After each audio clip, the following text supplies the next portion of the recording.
अकासुर भगवान श्री कृष्ण तो पहले ही पहचान ही चुके थे, परंतु जैसे ही अंदर गए तब तक अकासुर ने अपना मुख बंद कर लिया और अपनी शरीर को इधर उधर डुलाने लगा और उन सभी ग्वाल बालकों को खाने की चेष्टा करने लगे। सारे बच्चे मूर्छित होकर गिर पड़े। भगवान श्री कृष्ण समझ गए और तब ग्वाल बालक को बचाने के लिए भगवान श्री कृष्ण ने उस सर्प का, अकासुर का मुख खोलने और उसको मारने की बहुत कोशिश की। अंत में भगवान श्री कृष्ण ने उसकी जबड़े को 2 फाड़ में बदल दिया और सारे बच्चे को बाहर निकाले और सारे बच्चे सुरक्षित वापस निकले। तभी सारे बच्चों के चक्षु पे अंधेरा छा गया। तब तक भगवान श्री कृष्ण ने क्या देखा? भगवान श्री कृष्ण ने देखा कि उस विराट अजगर सर्प के शरीर से एक दिव्य ज्योति में निकली और उस ज्योति में एक दिव्य देव निकले बाहर। दिव्य देव बाहर निकले तो वह दिव्य देव ने कहा कि हे श्री कृष्ण, हे भगवान श्री कृष्ण लक्ष्मीपति, आज कई युगों के बाद आपके चरण स्पर्श से मेरा उद्धार हुआ है। मैं आज अपनी श्राप से मुक्त हुआ और भगवान श्री कृष्ण को अपने पूर्व जन्म की कहानियां सुनाने लगा। अकासुर ने कहा कि मैं पहले आदि दैत्य शंखासुर का पुत्र था। आदि दैत्य शंखासुर का मैं पुत्र था और मैं कामदेव की भांति बहुत ही सुंदर, सुशील, गुणवान और पवित्र था और बहुत ही सुंदर था। अपनी सुंदरता को लेकर मैं बहुत घमंडी था। एक समय की बात है, जब मैं जंगल में विचरण कर रहा था, तभी उस मार्ग से, जब मैं मार्ग में विचर रहा था, तब उस मार्ग से महर्षि अष्टावक्र जा रहे थे। महर्षि अष्टावक्र का शरीर चारों तरफ से बेका टेढ़ा, आज की भाषा में लकवा मारा जैसा उनका शरीर था। क्षमा करें, मैं ऐसी भाषा का प्रयोग नहीं कर रहा हूँ, परंतु आप सबको समझाने के लिए मैं महर्षि का ऐसा रूप का वर्णन कर रहा हूँ। अष्टावक्र का शरीर टेढ़ा बेका ऐसे होने के कारण मैं, यानी कौन, जो आदि दैत्य शंखासुर का पुत्र अकटासुर था, वो कह रहा है। उन्होंने कहा कि मैं उनके शरीर को देखकर मैंने महर्षि अष्टावक्र का बहुत अपमान किया और कहा कि हे महर्षि, आपकी ये जो लचकती कमर और लचकती ये बाहें, ये चलते समय इतने जो लचक है आपके शरीर में, ये शरीर आपने कहाँ से पाया? आपकी ये हाथें, आपकी ये भौहें, आपकी ये आँखें, आपकी ये नज़रें, आपके ये चाल, आपके ये ढाल, ये जब आप चलते हैं तो आपकी कमर लचकती है। आप जब चलते हैं तो तीनों लोकों में ऐसा लगता है कि आपके जैसा कोई इंद्रलोक की कामनी, इंद्रलोक की जो अप्सराएं हैं वो भी लज्जित हो जाए। ऐसे ताने बाने देकर वो महर्षि अष्टावक्र का अपमान कर रहा था। कौन? शंखासुर का पुत्र, आदि दैत्य शंखासुर का जो पुत्र था अकासुर, वो कर रहा था। उस समय तो वो दैत्य थे, मतलब उनका नाम तो चिन्हित नहीं है, इसलिए मैं अकासुर ही कहकर आपको संबोधित कर रहा हूँ। तो उस सुंदर जो दिव्य जो देव थे, उस देव ने कहा कि ऐसी हमने उनका बहुत अपमान किया।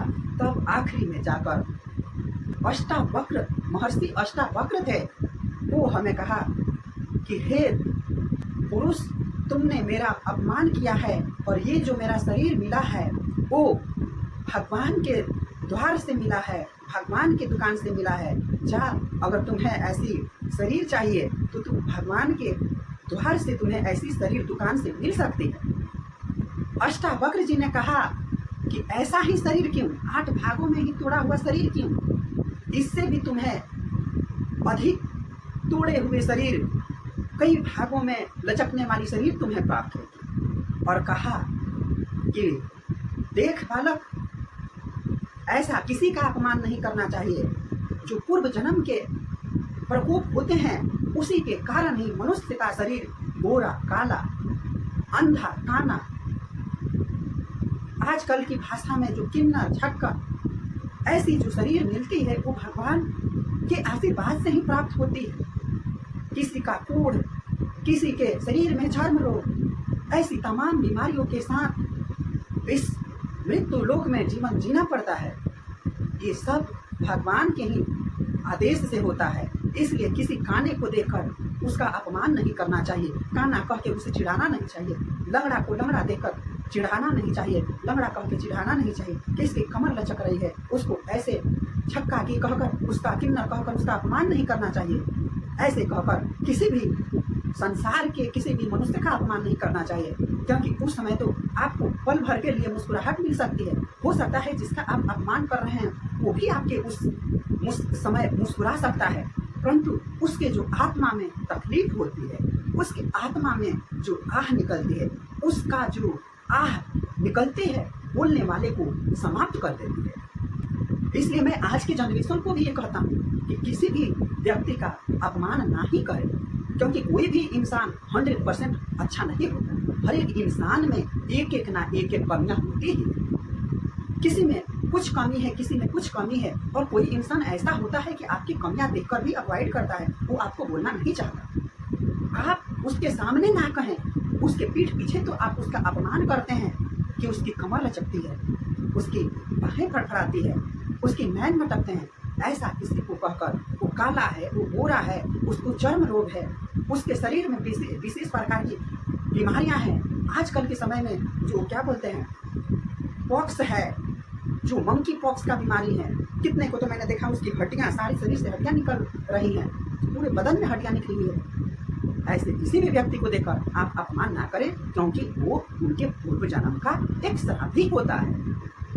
इस तरह समझाते हुए जो अष्टावक्र थे, महर्षि अष्टावक्र ने अपने हाथ में जल का आह्वान किया और उस अष्टावक्र को श्राप दे दिया कि जाओ, तुमने मेरा अपमान किया है, इसलिए तुम्हारा शरीर सर्प का हो जाए और तुम कई भागों में लचको। तुमने ऐसे मेरे लचकने के लिए बहुत आतुर थे, इसलिए जाओ तुम सर्प हो जाओ।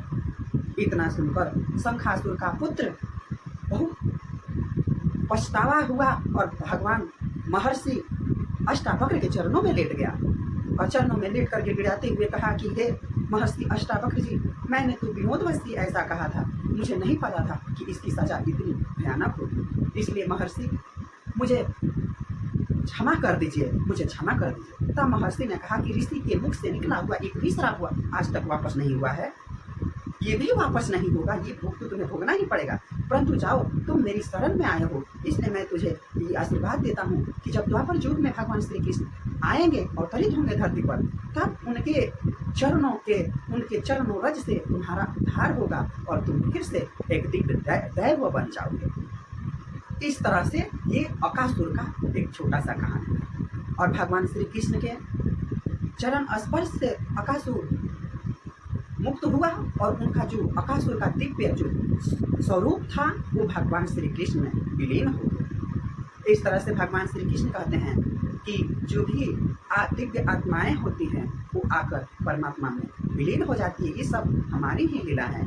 इस तरह से आज हम अकासुर का कथा को समाप्त किया। आगे हम फिर कोई और कथा लेकर आए हैं। आप सबको ये कथा कैसी लगी, आप सब लाइक कमेंट कर मुझे जरूर बताइए। आप सबने मुझे सुना, इसलिए मैं आप सबको हेमंता गुरुकुल का संस्थापक और आप सबको इस चैनल कथावाचक हेमंत कुमार जी महाराज चैनल में आप सबका स्वागत करता हूँ। बहुत बहुत धन्यवाद करता हूँ आप सबका। जय श्री कृष्ण, जय श्री कृष्ण।